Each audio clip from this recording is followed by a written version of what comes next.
Hey guys, welcome back to my channel, and today we are going to unbox this. So this is a Toyota GR86 Cup, and as usual this is by Hot Wheels, and I bought this for 179, which is the MRP.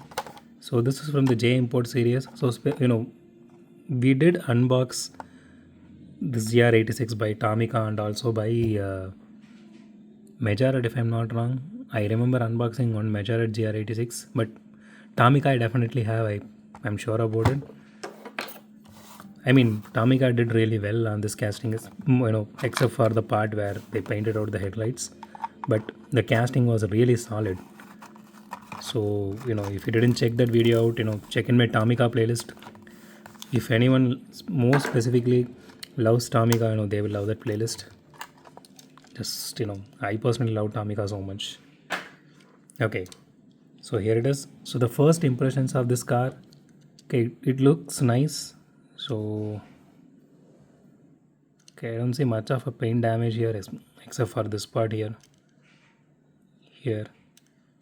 I'm not sure whether you guys can able to see it in your mobile phone, in this video. I'm not sure. Okay, so I'm happy that they actually at least painted the headlights, because without the paint here for the headlights, this casting is going to look like, what I can say, front of an eggshell, I guess. There are some grill details here which is really nice, that is embossed. It has some good detailing here, but again, the paint is a little bit here and there, it is not perfect.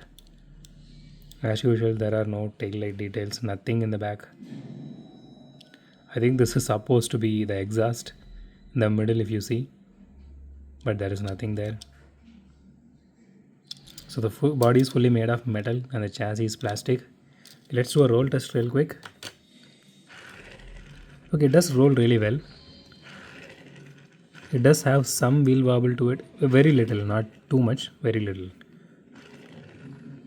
But it is tolerable, It's really nice. So the interior details also, really good in this one. Since it's a white interior, it is really easy to show with, the clear windshield here. Okay, so the spoiler is made of metal and it does have rear view mirrors, which is really nice. So overall, it is a good casting if you ask me, because it got most of the details, except for the rear. Okay, so the exhaust is here actually, so which means this is supposed to be the logo along with something else. I'm not sure about this specific car which is getting used in real life. So that's up to you guys. So if you know about that, drop me in the comments, so I will learn. So that's it for today guys. If you like my video, hit the thumbs up button. If you love my video, subscribe. And as always, thanks for watching this video. Have a great day. Goodbye.